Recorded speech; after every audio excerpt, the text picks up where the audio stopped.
passed away today. Allah subhanahu wa ta'ala grant him Jannatul Firdaus. May I ask Allah Azza wa Jal to make it easy for the family to go over this difficult time. Ameen ya Rabbil Alameen. Once Rasulullah sallallahu alayhi wasallam was sitting with the group of companions, and from the group of companion, one of the companion asked a question to the Prophet sallallahu alayhi wasallam. And he said, Ya Rasulullah, ayyun nasi afdal. That the Prophet of Allah, from the people that live on the earth, which individual you will consider to be the best, the most virtuous? A person that a person can look into his life and envy that I wish my life can be on that pattern. When we look at different individuals in this world, we have different desires.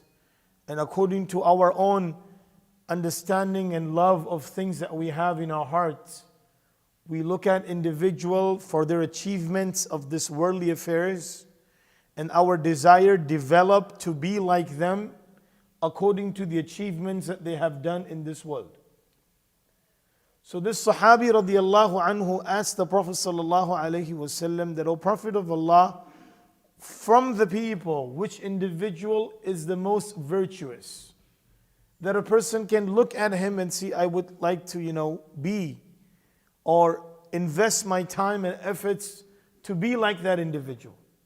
So Rasul alayhi salatu wasalam said, Man tala umruh wa hasuna amaluh. The person whose life is long, he lived a long life in this world. Because living a long life, a person lives for 70, 80, 90, 100 plus years. But if those years that he had lived in this dunya, are they meaningful or not? So to couple with that long life, his actions are also the best. He has performed the best of good deeds. He has performed the best of actions that are making him successful not only in this world but in the world of hereafter. And this is why when Allah subhanahu wa ta'ala gives the ability to do good, then to wish for a long life, it's a virtue. And when you see that khair is coming your way, we ask Allah Azza wa Jal to bless us in our months so we can get to that khair. As the Prophet sallallahu alaihi wasallam has taught us, that as soon as the month of Rajab would commence, as we are in the month of Rajab, Rasul alayhi salatu wassalam will continuously make dua throughout the month of Rajab and Sha'ban. Allahumma barik lana fi Rajab wa Sha'ban wa ballighna Ramadan. That, oh Allah, you bless us in the month of Rajab and Sha'ban and take us to the blessed month of Ramadan. Now what is this barakah that Rasul alayhi salatu wassalam is asking? The means, what does barakah mean? Barakah mean minimum provision, maximum benefit. Minimum provision, maximum benefit. That through little means you are able to achieve a lot. So those people who spent these 2 months in the preparation of the month of Ramadan, then the month of Rajab and Sha'ban becomes barakah for them. This is why ulama say that the month of Rajab is the month of cultivation. You have a piece of land. Now you want to grow something in this piece of land and later on enjoy the fruits that grow in this land. So the first thing you're going to start with is cleaning out this land. Cultivation, you will make sure that all the weeds and different types of things that are grown into this land are taken away, are cleaned out. So the month of Rajab is cleaning ourselves. In our life, we have many things and actions that we have done to displease Allah subhanahu wa ta'ala. So the month of Rajab becomes the means of cleaning those things. That I have commit many. So a person has to think that now I will go insha'Allah to the month of Ramadan. In what ways I have to prepare myself? In what avenues? Because remember, there are 2 things. Number 1 is sins, and number 2 is bad habits. Bad habits. Because bad habits eventually takes you towards disobedience of Allah subhanahu wa ta'ala. What is a bad habit? Giving out discomforting or giving out comments that are not pleasing. A lot of people have that habit. Oh, mashallah, brother, I see you after so many days. Ramzan ka chan aa gaya ghar masjid mein.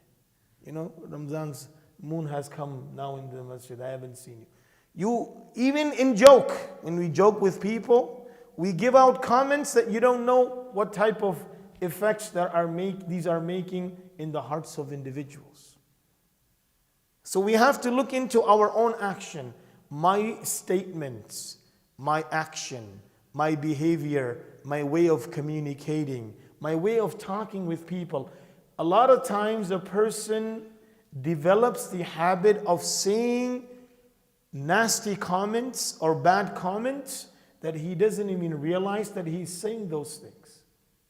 You know, it just develops. We have this habit of saying things or acting in such a way in front of people. So these are all deficiencies that are found in the life of an individual. So the month of Rajab is to remove all of that. If I say something that might be harmful to someone, that might hurt the heart of an individual, might displease individual, might bring discomfort in the heart of an individual, I need to start thinking. An intelligent, Imam Shafi'i rahmatullah alayhi says, an intelligent individual is the one that he thinks before he speaks. And a foolish individual is that person who thinks after he speaks.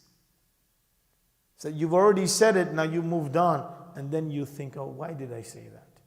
What was the purpose of me saying this thing? Has no benefit in my life. So all of these, so number one is sin. We have to work on removing sins in our life. If there are sins, asking Allah for forgiveness. And asking Allah forgiveness daily. Small dua. Rasulullah sallallahu alayhi wasallam said, the person who recites, Allahumma ghfir lana walil mu'minina wal mu'minat wal muslimina wal muslimat. Oh Allah, forgive all the Muslims and all the mu'mineen in this world. Allah subhanahu wa ta'ala forgives the sins of this individual equivalent to the people that are there in this world. So if there are 3 billion Muslims in the world, 3 billion sins are forgiven. How long does it take for a person to say this dua? Every day. The best thing is after salah. Immediately after salah, make dua to Allah. And ask forgiveness for yourself and other people. And mean it. It's not just a verbal statement that we say from our mouth. It's an actual feeling in the heart. That when we say these du'as, when we supplicate to Allah subhanahu wa ta'ala, we feel it in our heart. So the first thing that we need to start working on in the month of Rajab is asking Allah for forgiveness. Number two is how to take away sins from our life. If I am involved in a disobedience of Allah, if I'm involved in a sin, how can I take myself out from that sin? What can I do? What effort I can make to take myself out from this sin? And number three is bad habits. If I have a habit of doing something, hurting people, saying comments to individuals, work on taking those bad habits out. When a person will start working on these things in the month of Rajab, then the month of Sha'ban, the next month, will be easy for him to develop good deeds in his life. And then eventually, inshallah, when the month of Ramadan comes, he will be able to eat and take maximum benefit from the fruits of the month of Ramadan. We ask Allah to grant us the understanding, ability to practice. Ameen ya Rabbal Alameen. Jazakumullahu khairan. Subhanallah wa bihamdihi. Subhanakallahumma wa bihamdik. Wa nashhadu an la ilaha